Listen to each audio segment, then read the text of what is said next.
Sure. I guess I'd say three things to start with. First of all, highly centralized in character. England is one of the most centralized large democracies in the developed world, with a state that's still making decisions and developing policies for many different places over which, some of which it has little understanding. Secondly, I think I'd suggest that the governance of England is in some ways constitutionally increasingly problematic in a union where devolution has developed for other parts of the kingdom, and by a sort of process of subtraction, the UK government has in some key respects become England's government, and that, it seems to me, stretches or puts a strain on the British constitutional tradition. And then thirdly, I'd suggest that the governance of England is increasingly opaque from a citizen's perspective, with local authority structures that sit quite awkwardly alongside some mismatching bodies with overseeing policing, health and other public service powers, and in some places an increasingly complicated layering of different tiers of authority. Part of the obvious challenge here is that this is a state that lacks a constitutional vision even more widely than England. I mean, so we're focusing here obviously today on England, but the question of what is the constitutional vision for a UK which has a lot of different moving parts within it in terms of devolution and reforms is one thing, and where England locks into that wider set of changes is a very big question, a tough question, given that the way devolution has generally been undertaken since the millennium has been that this is about the other parts of the kingdom. And so England has been very disconnected from that process.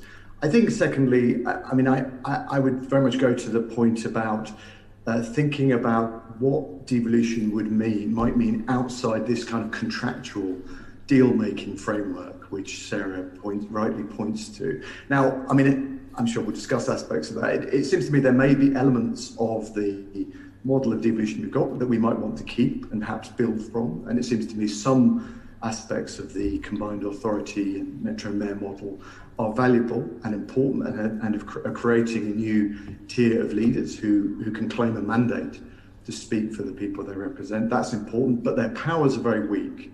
Their symbolic authority, their soft power seems fairly strong, and we're seeing an example of that right at the moment in relation to Greater Manchester. But this is a very constrained model by any kind of international comparison. And the point that this has evolved in a very top-down way, and I think this question about what is the underpinning view of this, what is the consensus, as Richard puts it, which is going to be shared to some degree across politics to build out devolution. I think that's a really important part of that question.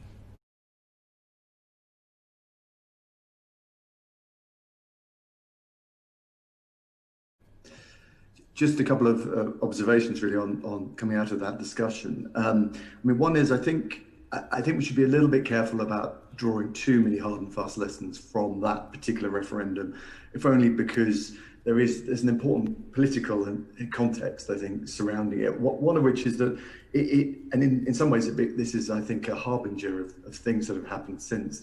The campaign to defeat that proposition was a kind of early example of a sort of anti-establishment campaign in a referendum that gathered pace and really targeted what it framed as a kind of very top-down metropolitan way of thinking about an area. And I think, and I say that not just because Dominic Cummings was involved in that campaign, but it really does, I think, indicate how far back we can go to think about the process of some traditional Labour voting communities beginning to become disaffected with Labour's thinking in questions of governance. And also there was a European dimension to this, an EU dimension, in that it was the accusation that this was a project that fitted with the EU vision of the Europe of the regions, which was also a very powerful card. So that's one thing.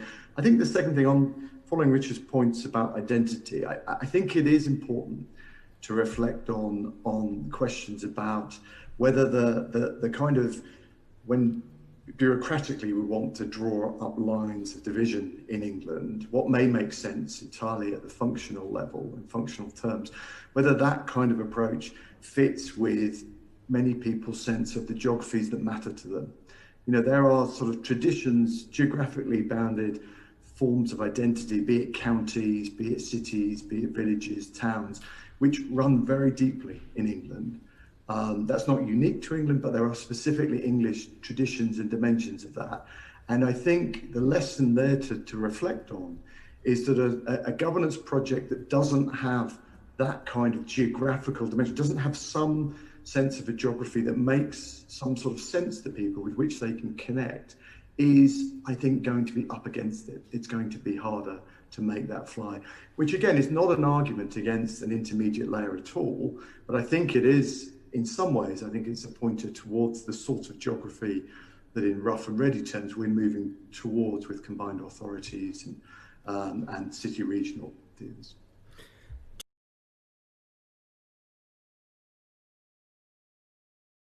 Very quickly, I think it is a really important question, this, of how do you relate a sort of place-defined sense of connection or belonging to some new form of governance. But you know, this is a challenge that it's not unique to England. I mean, it's a challenge you can see right across democratic contexts that try to decentralise and so on. And I think, whilst I do think that geography is important and cultural tradition matters and can set a limit, and I think that may be true in the regional governance case, it's also true that sometimes developing governance innovations, just making change happen, even if there isn't a sort of massive surge in demand, and you build something that works, and then people start to connect with it. And I do think Wales is a very interesting case in point, in a sense, to look at, where over time you've seen a very significant shift in people's attitudes towards devolution. And it seems to me that there are examples you can build upon, in other words, without necessarily waiting for that very clear cultural consensus, because we just don't have it in most parts of England, yet we know that we need a much more functional model of intermediate devolution.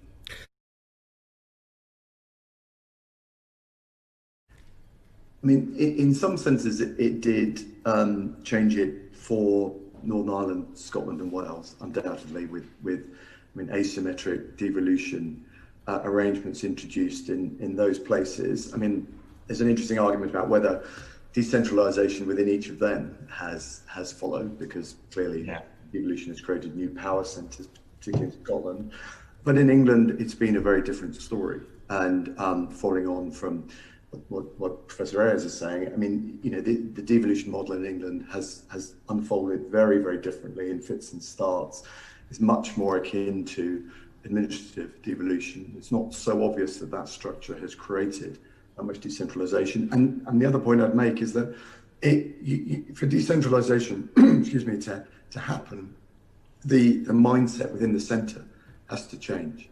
And I think we've created these variable devolution structures, but for the most part, the centre has retained the presumption that it still is in control, and that devolution in a substantive way has only happened outside England. I think that there is a countervailing tendency. I mean, I think the restoration of government for London and the introduction of the GLA was an important moment in terms of developing a system, returning some powers to London, and actually developing a functional and viable and important form of devolved government within the capital. I also think that some of the other innovations we've had, particularly Greater Manchester, are important counters to some degree to the tendency for the centre to bring powers back. I mean, having undertaken, it's not that people in the centre think that they're not doing devolution. There's been a lot of rhetoric, endless reports about this. But it's true that it's been done in a sort of fairly centralised way. But at the same time, having created an entity like Greater Manchester, and having an elected mayor, and having developed an authority that has the most substantial set of powers, we do now have a model of some kind of slightly less insipid form of devolution. And I do think the mandate that comes from being elected for the leader of that authority, and indeed, I think it would be fairly true of West Midlands as well, that we have some examples now which run against that tendency. But I do accept that they are working; those authorities are working in a very constrained context, and the sort of deal-making contractual framework within which they work is a huge inhibition.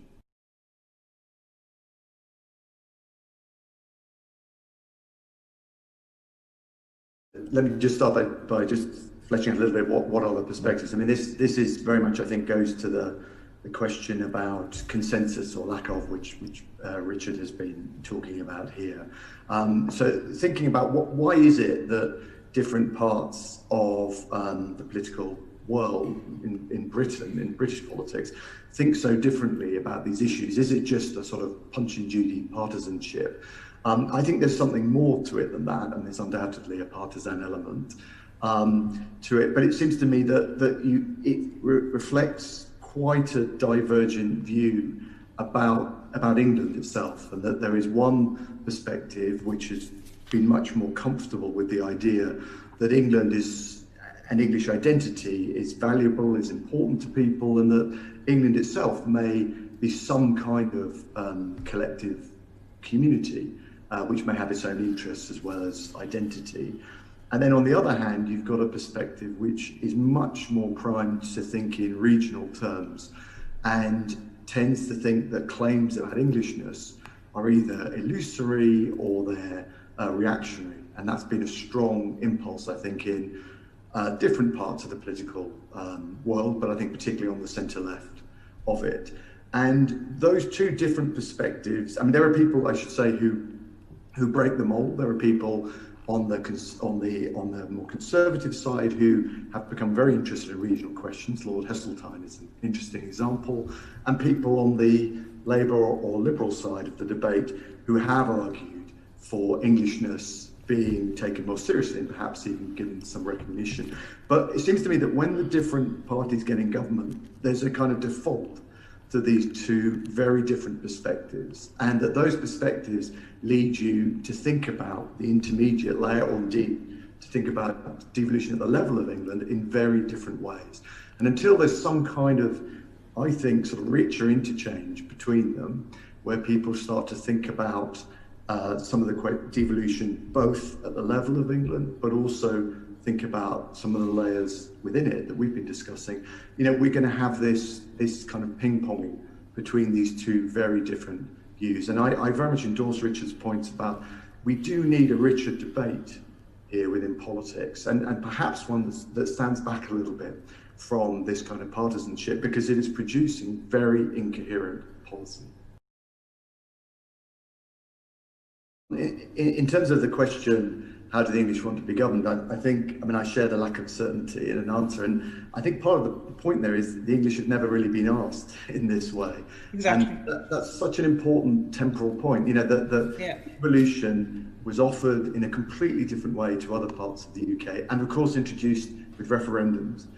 And the question of whether the English want to have a greater say in determining their own destiny, either within their local areas or as a nation as a whole, has just not been posed in that way. And it's very important that we haven't had that sustained debate about it. We haven't had it in politics, we haven't had it at a popular level. And it seems to me, one of the really important things to reflect on in your work is to think how we might start to get that debate out there, have that discussion, because of course the prevailing assumption has been in the British system, we can take the consent of the English for granted. They're happy with this. Yes, they're largely exactly. with it. I would just add as well that I do think, that said, we haven't got too long to have the debate, because potentially, as you well know, a number of very difficult issues to do with the union are about to land. And I do think there's some of the evidence we're talking about here is often a kind of reactive. There's a reactive aspect to it. This is people in England who've not been thinking about devolution, not been encouraged to or taught about it very much, suddenly being confronted with issues which arise in the press or which politicians mention, and the sense that there is a reactive aspect to English opinion, and that will become important if there's a future referendum on Scotland, or if Northern Ireland that issue begins to evolve. I mean, that it seems to me very important that we need to really instigate a richer debate, a better understanding of the issues that are at stake.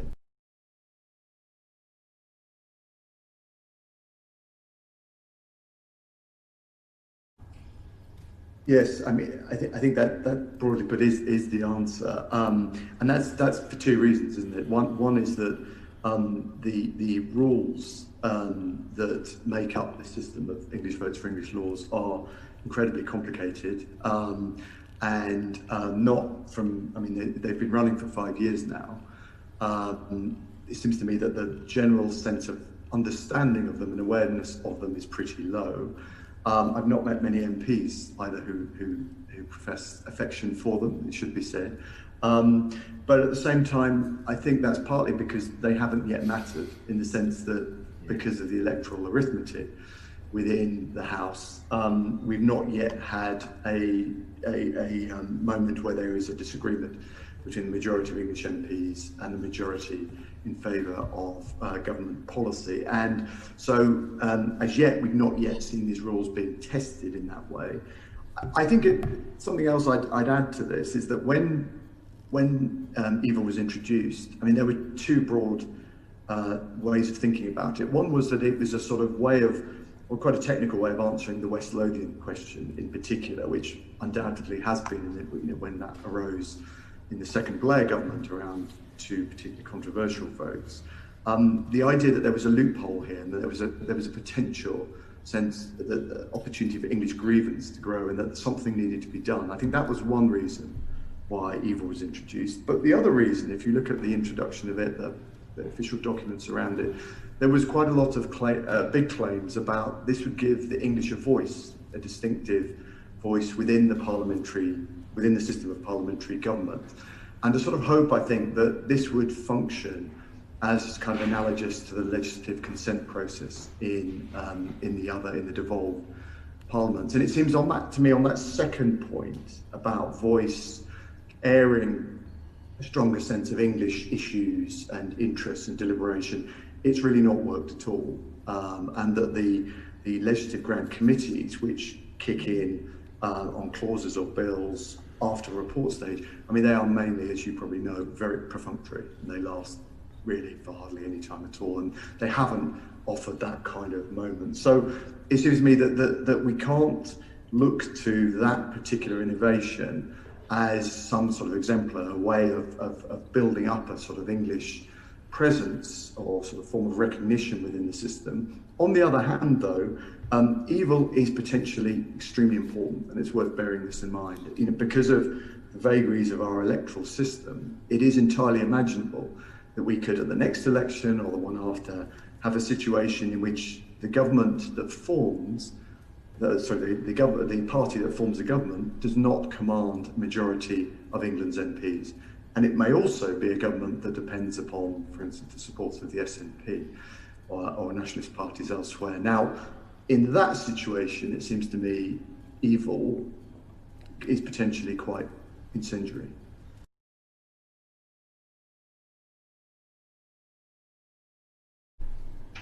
I find it hard to see how a reserved powers model would work. I mean, or at least if it were introduced, it's a very, very big step away, a set of steps away from where we are now. I think it's an interesting example of a wider tendency, which is to argue that because we've got asymmetry in our devolution arrangements, let's try and build something that's symmetrical. And sometimes people argue that therefore we should have an English parliament, and that should be done on the reserve powers model. Or I think you're suggesting perhaps we would have large devolved entities within England, which would have some sort of symmetrical or small. Yeah, or smaller. I mean, I think at the level of principle, I'm not convinced that symmetry is going to work in the UK. I just, there are, which is not to say that there are kinds of asymmetry that are problematic, but the drive to solve this through some sort of symmetrical solution, I think is a misnomer. I don't think that will work.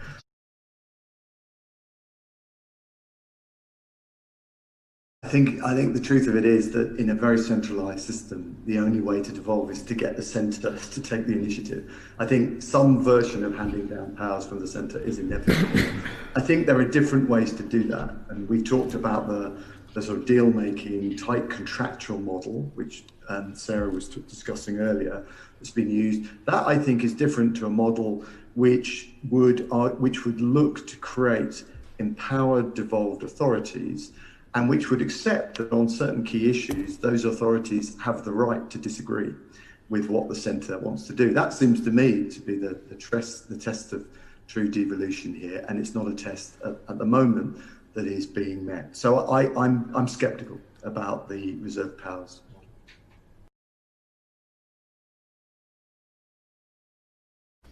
Will I have a first stab at that? I mean, it's possible that this could be a very significant moment.